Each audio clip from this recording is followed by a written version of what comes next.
975-25-55 е телефона за връзка с нас. Ако имате въпроси към специалистите в нашото студио, може да ги зададете.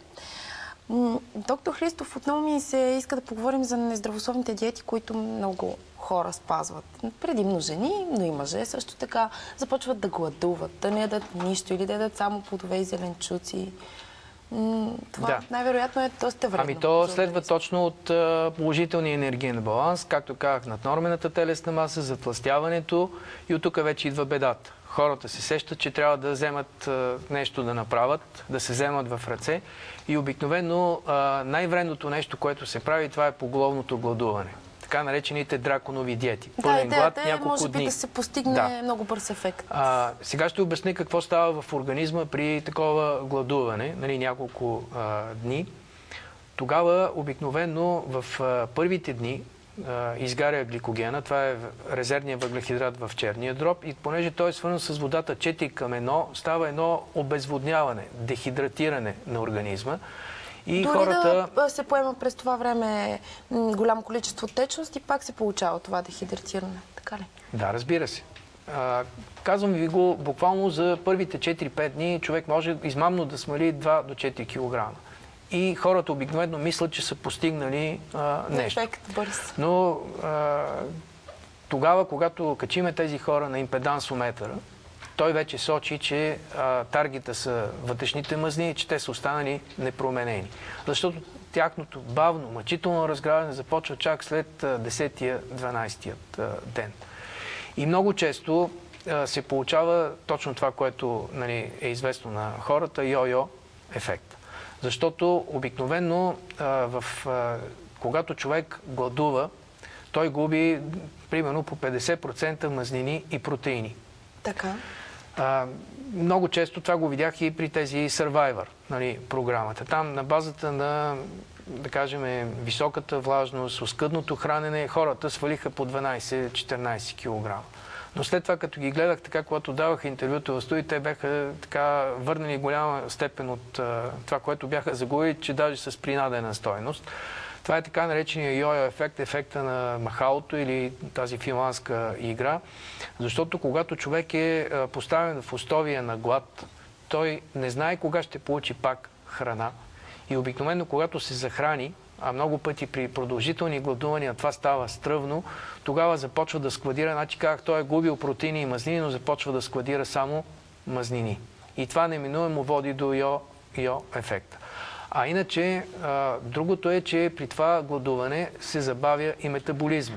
Да. И от тук вече има сигнали към централната нервна система, за да може да се съхрани това, което е останало като резерв в организма, вместо да се усили това, което става, да кажем, при една, както казахме, дробно хранене, едно фракционирано хранене, по-малко до начесто, а с това ние изпълняваме и така решенията на 17-я конгрес световен по хранене от Виена 2001 година, т.е. за 4, даже 5-кратното хранене. Да. Пак казвам, само да довърша, когато човек се храни по-малко, но начесто, той не изпитва този стръвен глад. Това няма как да стане.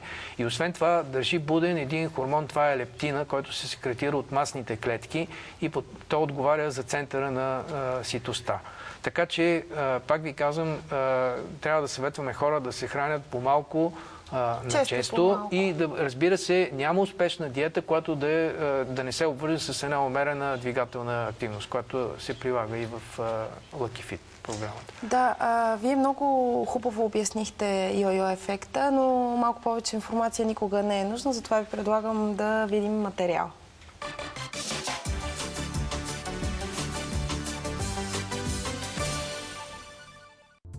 Какво представлява йо-йо ефекта? Това е повтарящата се загуба и възвръщане на собственото телесно тегло, известен още и като цикълът на телесното тегло. Йо-йо ефектът може да варира от загуби или покачване на теглото на 3-5 кг в един цикъл до големи промени, надвишаващи 25 кг. През 1977 година американският професор Кейли Броунел въвежда термина йо-йо ефект. Според неговата теория, при загуба на тегло от 9 кг за 3 месеца съществува 60% вероятност за възвръщане на теглото в следващите 3 месеца и след още 3 те да достигнат приблизително 4,7 кг. Критичният период след отслабване е 21 дни. След този период са необходими още 46 дни за адаптиране на организма към новите параметри на теглото. На всеки етап от цикъл отслабване, напълняване се увеличава процентът масна тъкан, дори ако килограмите не растат. Какви са причините за възникване на йо-йо ефекта? Този проблем се получава, когато избраната от вас диета е била нездравословна, например гладуването. Колкото по-бързо се опитвате да отслабнете, толкова по-ярко ще се прояви йо-йо ефектът. Ако редуцирането на килограмите се извършва стъпка по стъпка, рискът от появяване на йо-йо ефект намалява. Все още често срещана практика при лекарите да препоръчват така нареченото лечебно гладуване на своите пациенти, което в извън клинични условия може да се окаже много опасно. Гладуването се препоръчва, когато човек е под специализирано наблюдение, в случай че възникнат определени заболявания на някои органи. Поради тези причини лекарите трябва спрямо всеки един човек да подхождат строго индивидуално. Трябва да бъдат проверени хранителните навици на пациента и здравословния му статус, наличието на заболявания или алергии, които са от най-важно значение за евентуалната диета. Подбирането на нискокалорични продукти също може да доведе до йо-йо ефект. В тези случаи организмът ни възприема въпросната храна като заплаха за глад. Калориите снабдяват мозъка с енергия, правят възможна двигателната активност и отопляват организма. Ако храната е недостатъчна, нашият организъм сам попълва липсите и затова натрупват по-дебел мастен слой, като с това предупреждава за загубата на топлина.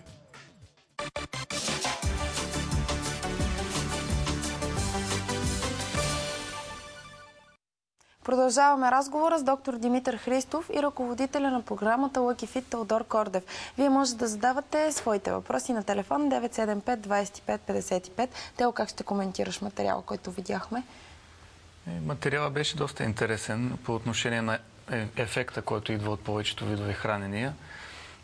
Големите така резултати обикновено са инцидентни. Много така жени предимно, вече почнаха и по-често и мъже да идват в програмата, се хвалят така с постигнах такъв ефект за толкова време, такъв ефект за толкова време, но в края на годината, ако направим една обща равносметка, виждаме, че теглото всъщност е нагоре. То не е трайно понижено надолу. И тук ми се иска да кажеш по-подробно на нашите зрители какъв наистина е ефекта, когато човек е правил диети нездравословни върху организма. С какво по-точно сте се сблъсквали? Общо взето ние така наблюдаваме, че дори при хора с намалено телесно тегло, т.е. ние използваме един индекс на телесната маса, за да определим съотношение ръст-тегло, импедансата ни дава съдържанието на масна тъкан в организма. Ние виждаме ниско тегло, съчетано с повишена масна тъкан, което практически означава, че този човек визуално изглежда слаб, но в действителност ние тук не говорим за конкретно отслабване на масната тъкан. Да.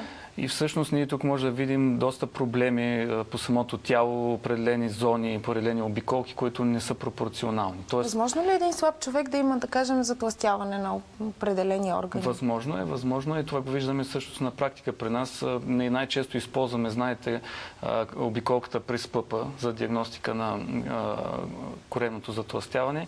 И всъщност ние виждаме реално резултата от някои неправилни режими на хранене, както тук се спомена гладуването, споменах се и други такива изолирани монохранения, като белтъчно хранене или пък високо мазнено, бях чул наскоро. Аз съм чула и за една друга диета, веднъж на ден ядеш каквото ти се яде, обилно, хубаво, но само веднъж на ден, което сигурно също е вредно. Може би много практично, но като ефект бих казал недобър. Това, което примерно забелязваме след такива видове хранения, които са не характерни за организма, не физиологични, бих казал, е в края на програмата, примерно след една или след 2 седмици, резултатът да бъде в посока на други ефекти, примерно загуба на вода, което дава един доста добър резултат, но той всъщност не е целевия резултат. Да. При някои случаи, коментира го съвсем отговорно, при хора спазвали белтъчно хранене, загуба и на мускулна тъкан, въпреки балансираното хранене, въпреки физическо натварване. Тук мога да кажа съвсем отговорно, че организма фиксира белтъчната молекула като енергийно вещество, защото на организма не се дават въглехидратите, които реално са веществото, което е свързано основно с енергийната потребност на организма. И тук хората при първоначалната си радост в един момент виждат, че всъщност ефекта на възстановяване на резултата е много бърз. Тоест, програмата Lucky Fit иска да покаже на практика, че с спазването на 4-кратно хранене, защото все още усещаме, че има страх в хората. Хората си мислят, че колкото повече си храним, толкова повече ефектът е невъзможен. А то е обратно. А то е точно обратното. Това, което се вижда на практика. Всъщност, хубавото на програмата е, че тя дава една практична схема за хранене. Тоест, тук няма вариант, ако се отиде на гости или на някакво тържество, човек да се притеснява за всяка хапка, което обикновено се получава при другите режими на хранене. Значи, ние общо взето задаваме въпроса на нашите клиенти: добре, подхождайте към някоя схема за хранене, как си представяте поддържането на ефекта нататък, след време. Всъщност те нямат реална представа как биха поддържали, защото по наше мнение, ако един резултат бъде постигнат с гладуване или с монохранене, той ще трябва да бъде поддържан периодично с този тип на хранене, което е непрактично, реално много трудно. Тук психологическия момент, който ще се появява, е един страх от храната. Виждаме всъщност в програмата Lucky Fit идват хора, които започват така да се страхуват от определен вид храни. Високо въглехидратни ли ще бъдат, с по-високо съдържание на мазни. Това, което ние искаме така да ги успокоим, виждайки резултата, който се постига, е, че с 4 или 5-кратно хранене още по-добре може да се постигне добър ефект. През около 2 часа. Такъв интервал трябва. Горе-долу, да. Общо взето програмата спазва физиологичните принципи, които доктор Христов спомена. Закуската е около 9 часа сутринта. Така обилна закуска, богата на белтъчини. Има въглехидрати, не сме изключили хляба, като, нали, така, той е доста лоша слава, придоби хляба като продукт. Общо взето чуваме така доста жени, които казват: не, няма да консумираме повече никога хляб, което реално не е правилно. Ще кажа и за хлябовете. Това нещо, но в нормални стойности. След това следва един хубав обилен обяд, в който са включени и супи, включени са основни хранения, които повечето хора си представят, че са невъзможни, когато са на някакъв режим. Има и междинната закуска в 4 часа, която общо взето в зависимост от физическото натоварване, което е при нас задължително. След тази закуска има допълнително физическо натоварване под формата на гимнастика, под формата на танци. Това са плодове, кисело мляко, нали, в различни комбинации. И вечерата, както каза доктор Христов, е сравнително по-малко хранене като количество. Това, което се опитваме да наложим. Вярно е, че в първите дни хората изпитват така леко чувство на глад, най-вече на вечеря, което ние забелязваме, че с изминаване на последователно на дните, това чувство на глад изчезва.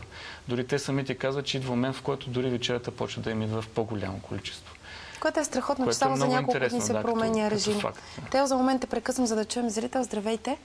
Здравейте. Слушаме ви. Искам да попитам какво е мнението на вашите гости за така наречените разтоварващи дни. Да кажем, веднъж в седмицата се яде определена храна. Примерно, чувала съм за разтоварващ ден на белтъци и грейпфрути. Да, разбрах вашия въпрос. Благодаря ви за него. Аз ще отговоря. Разбира се, когато човек един път в седмицата премине главно на плодова диета, няма нищо лошо в това. Точно обратното, да кажем, примерно килограм или половина от актуалните за сезона плодове да бъдат разделени на 5 приема. Примерно килограм и половина ябълки, портокали, нали, зависимо, пак казвам, от сезона. Напротив, ние акламираме това да става и препоръчваме все повече да се консумират зеленчуци и плодове. Поне 400 грама на ден. Защо? Защото те са носители на всички водорастворими витамини, на минерални вещества, на органични киселини, на фитонутриенти, на хранителни фибри, на влакнини. И най-вече плодовете и зеленчуците алкализират организма, защото месото, рибата, сиренето, тестените продукти, кашкавала, те са ацидофициращи, подкиселяващи, т.е. организма отива към една ацидоза. Докато ако хората консумират плодове и зеленчуци, особено зеленчуци, те са най-ниско калорични, аз след малко ще дам един пример, те са носители на алкални валенции. И бъдете сигурни, че това е само за добро за организма, за здравето. Понеже казах, че ще дам пример, 100 грама шоколад се равнява по калорийност на 4 кг краставици. Така че, е огромна разлика. да, направете си, нали, всеки сам да си направи извода сам за себе си. Иначе аз също ще продължа, че тези монодиети не са никак добри за здравето.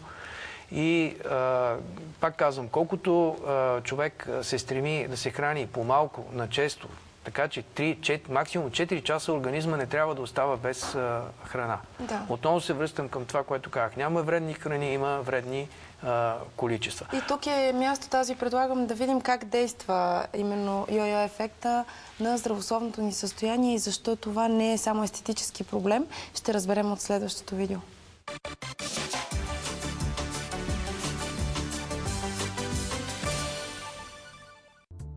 Доколко вреден е йо-йо ефектът? Някои експерти казват, че цикълът на теглото може да бъде вреден за вашето здраве и че запазването на постоянно тегло е по-добре от цикличното му променяне, дори и за тези хора, които са с затлъстяване.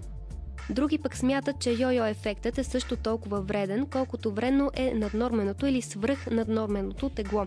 Това се дължи на факта, че при разграждането на мазнини се отделят токсични отровни вещества, които се изхвърлят от тялото чрез отделителната система. Когато човек намали теглото си, после възвърне килограми, отново ги свали, количеството на преработените токсини става прекалено голямо и бъбреците се увреждат. Така пред лекарите възниква сериозна дилема при вземането на жизнено важно решение. Кое е по-добре за здравето? Да се облегчи функцията на сърцето, като се назначи отслабване, или да се съхрани здравето на бъбреците, като се оставят пациентите с високо тегло? Затова, когато се избере понижаване на теглото, се прави всичко възможно новите килограми да бъдат съхранени. Задържането на килограмите минава през два основни етапа – трайна промяна на хранителните навици към здравословен модел и постепенно и дозирано преминаване към обичаен модел на хранене под наблюдението на специалист. Специалистите твърдят, че когато в продължение на 3 месеца едно тегло бъде задържано с обичайно хранене, то тогава се счита, че организмът е свикнал с новите килограми и ще ги запази. Задържането на ниско тегло се осъществява по-успешно, ако се съчетае с двигателна активност и се подкрепя с подходящи хранителни добавки за запазване на теглото. Непрекъснатото понижаване и покачване на телесното тегло води до редица рискове, свързани с физическото и психическо здраве. Заболявания на черния дроб, загуба на мускулна маса, повишено кръвно налягане, предпоставки за развитие на диабет, забавяне на метаболизма, промяна в настроението и депресии.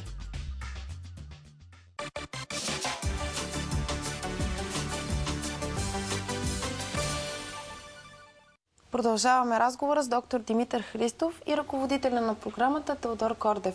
Вие може да задавате въпросите си на телефон 975 25 55.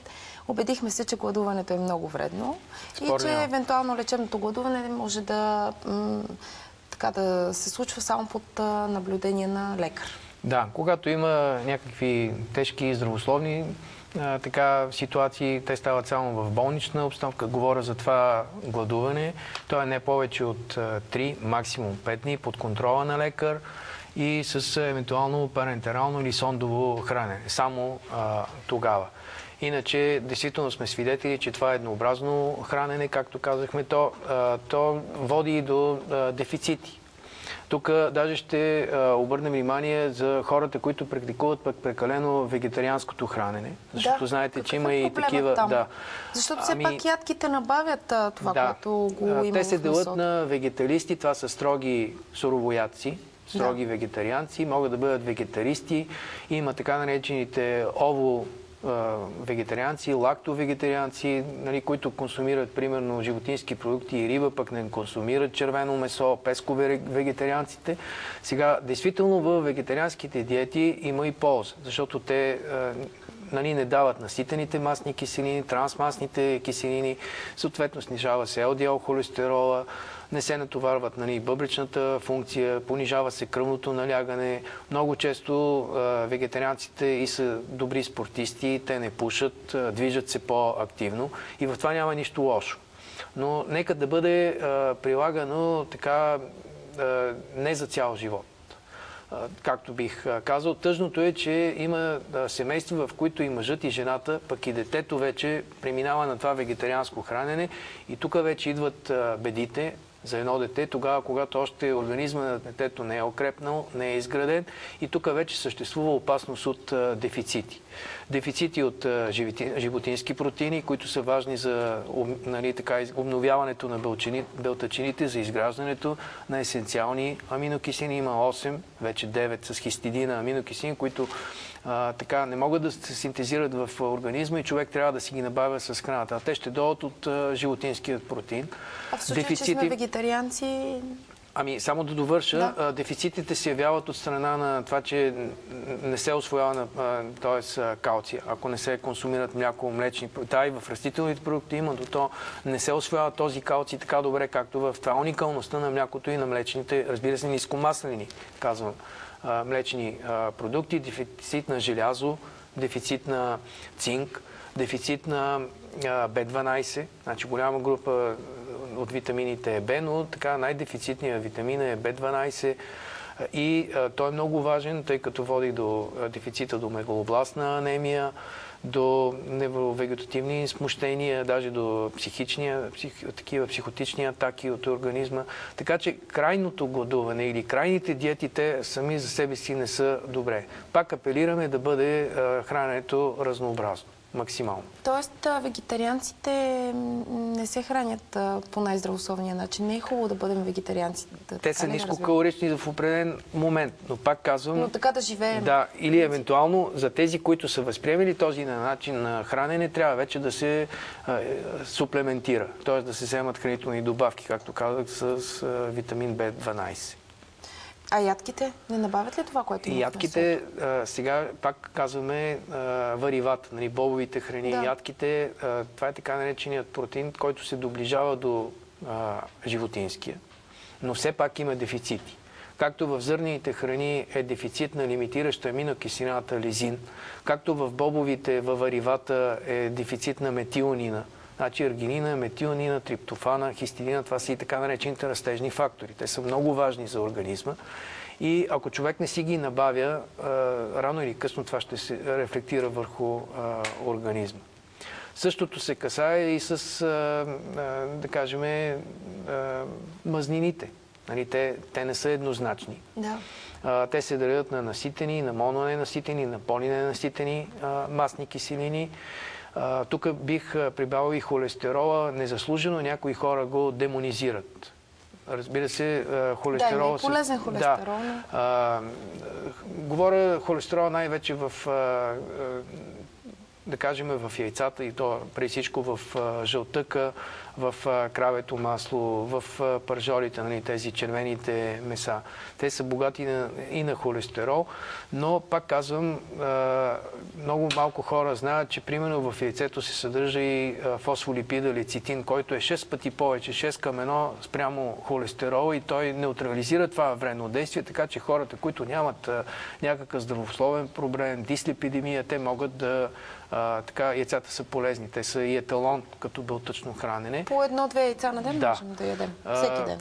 По едно яйце всеки ден може. Ние препоръчваме максимум 3-4 яйца седмично. Доктор Христов, за момент ви прекъсвам, за да чуем зрител. Здравейте.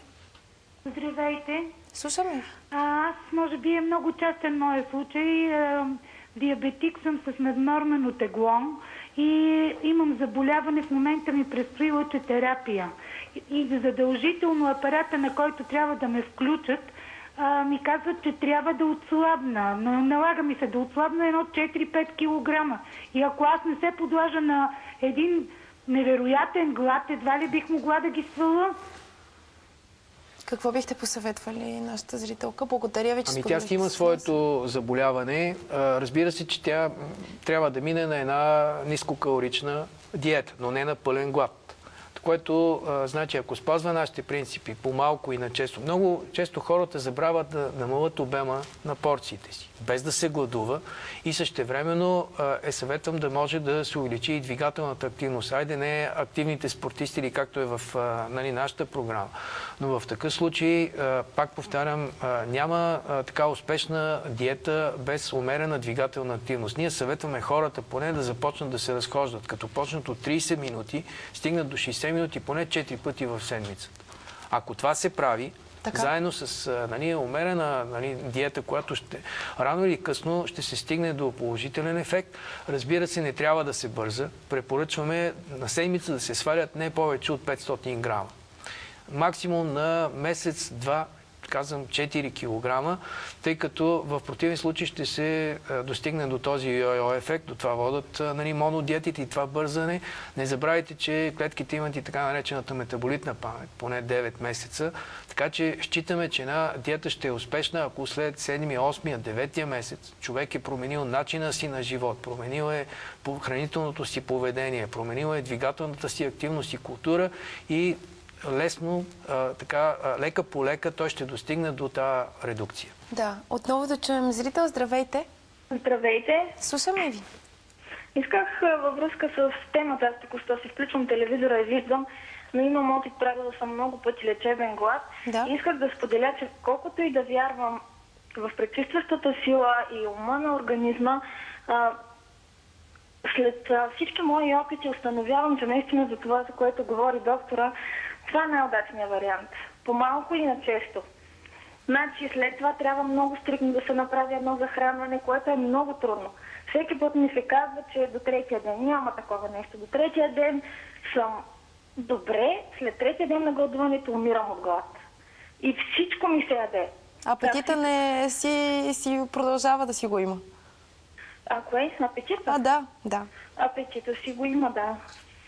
Благодаря ви, че споделихте с нас. Нямам лични килограми, просто съм решила да изпробвам всичко, да стигна до правилното решение за себе си.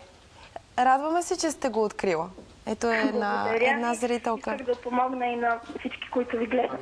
Разбира се, че е така. Която си хапва често аз ви казвам, практиката, опита ми сочи, че е така. Просто има едни истини, които са базисни, които са основни, които са важни. И пак казвам, ако човек се придържа към тях, той ще бъде здрав. Както каза и Теодор, много хора вечерта, примерно поради това, че намаляват вечерното хранене, те изпитват чувството за глад, но те да не се безпокоят, защото малко или много всичко опира и до навик. И това чувство за глад ще те накара да закусиш по-обилно сутринта, което е хубаво. Да. Като заговорихме за двигателна активност, Тео, по време на програмата е много хубаво, че спортувате така равномерно, ежедневно, но когато вече хората се върнат в нормалния си ритъм на живот, вече се върнат на работа. Казахте, че вечер не е хубаво да се спортува след работа. Сутрин не всеки има възможност. Какво да правят? Общо взето, там се опитваме да обясним кое е нормално, всъщност, като използваме термина нормално и ненормално. Всъщност, мисля да използвам така понятието, че връщайки се към реалния живот, човек попада в едни анормални условия на живот. Тоест, нашата скелетна мускулатура е така пригодена, че трябва ежедневно да има някакво физическо натоварване, било той минимално. Тоест, ежедневният ни живот не е нормален. Не е нормален за нашето здравословно състояние, общо взето казано. Тоест, много стрес, липса на всякакво движение, неправилният начин на хранене. Тео, за момент само ще те прекъсна, за да чуем зрители и ще продължим. Здравейте! Ако съм аз, искам да се свържа с предаването. Свързана сте вече. Имам проблем. С операция на сърце съм с 1000 капчета, наднормено тегло много, нали? Просто не знае дали този Теодор е същия, който е от ВИФ, който прави тази програма, но обещаха да ми се обадят. Вероятно за такива хора не става програмата, която той работи, да ми отговори, ако може. Да, това е програмата Lucky Fit. Lucky Fit, да. Нека каже момчето, това ли е програмата, която той събираше преди 2-3 месеца по поликлиниките, имаше листовки? Възможно, нямам представа, но по принцип за хора с сърдечни проблеми, т.е. с доказани сърдечни проблеми, програмата е по-трудна като ефект, защото физическо натоварване там е насочено основно към редукция на тегло при хора с сравнително запазена сърдечна дейност. Не казвам, че при нас няма хора с умерена хипертония, не казвам, че при нас не идват хора с диабет втори тип или с чистия метаболитен синдром, но планинските преходи, които правим ние специално за да търсим този ефект, са с малко по-висока степен на трудност при хора, които имат сърдечен проблем. Да, програмата би могла да има ефект при такъв тип хора, при условие, че те спазват основно режима на хранене и направим едно така натоварване при контролиран пулс, да кажем на тренажер, пътечка или съответно крос-тренажер. Но там ние не можем да гарантираме точно същия ефект, който би се получил при другите, защото тук говорим за енергоразход. Да. Енергоразхода при един човек с здраво сърце, който може да достигне, знаете, чували сте за така нареченото кардионатоварване, което се прави под определен пулс, е едно, за разлика при сърдечен проблем съвсем друго. Тоест ефектът е много по-друг там. И за да опазим сърдечната дейност, ако тя има вече някакъв проблем, ние трябва да говорим много по-малки резултати, много по-дълъг период на редукция на теглото, което, за съжаление, така наблюдаваме на практика, че повечето жени и мъже, вече почнаха и деца да идват така като интерес, имат една погрешна представа за ефекта. Те искат бърз ефект в рамките на седмица или две да правят редукция, която е за 2-3 месеца като ефект. Да, разбирам. Да чуем отново зрител. Здравейте. Просто прекъсна телефона. Само още едно уточняващо въпросче към самия доктор. Къде е неговия кабинет? Как може да се свържем? Може да останете на линия и ще получите неговите координати. Добре, благодаря. Всичко добро на вас. Тео, отново се връщаме. Вече сме на работа. Върнали сме се от програмата Lucky Fit. Кога да спортуваме и как да спортуваме? Предполагам, че доктор Христов ще съгласи с мене. Така по физиологични данни, натоварването физическото между 4 и 6 часа след обяд се смята така за щадящото организма по отношение, че имаме по-стабилно кръвно налягане, по-стабилен пулс и ефекта всъщност там на разпад на мазните е доста добър. Другия час всъщност, който пак физиологично казваме, е сутрин до 9 до 11. Значи, опитваме се да бъдем по-гъвкави, да измислим някаква схема, но все пак не можем да избягаме от физиологията на организма. В смисъл, тези негативи, които някой път се получават следствие на някой режим на хранене, дори както каза доктор Христов, най-перфектният режим на хранене, ако физическата активност идва в късните часове, ние тук говорим за едно сериозно натваряне на сърдечната, на миокарда на сърцето и ние сме свидетели на елитни спортисти и така доста здравословно живеещи хора, при които сърдечната дейност спира тотално изведнъж. И всъщност при много доклади вече на кардиолози се говори за така махане на това интензивно сутрешно бягане, което доскоро се смяташе за добро, за преминаване на по-ранни натоварвания, интензивни следобедни часове, да няма късното към 10 часа или 9 часа или много ранното сутрин бягане и такива динамични натоварвания. Тъй като времето много напредна, за съжаление неусетно мина, съвсем накратко какво бихте искали да кажете в заключение на нашите зрители като съвет? Първо хората така да не се предават при първите трудности, когато започват да спазват принципите на здравословното хранене, да не бързат. Това е много важно, да не се бърза с отслабване, защото винаги неминуемо бързият ефект води до съответно йо-йо ефекта. Да. Но те да са уверени в това, което правят. Казахме здравата закуска, топли обяд, ранната вечера, една междинна закуска, умерена двигателна активност, за която апелираме. И всъщност аз ще завърша с мисълта на Питагор, освен познатата Питагорова теорема, тъй като Питагор е бил и древногръцки мислител и философ. Той казва така: избери най-доброто. Навикът скоро ще го направи, ще го превърне в нещо лесно и приятно. Значи при всичко настойчиво. Навикът втора природа, наистина. Тео? Аз искам да отправя една покана за всички, които така са чули нашите думи, горе-долу са разбрали за какво става дума, да заповядат в апарт-хотел Лъки Банско, където всъщност се провежда програмата Lucky Fit и да се запознаят на практика с всички тези медицински достижения и така да получат навика да се хранят по-малко на често и да се движат умерено, да живеят здравословно. Много ви благодаря за този интересен и полезен за нашите зрители, разбира се и за мен, разговор.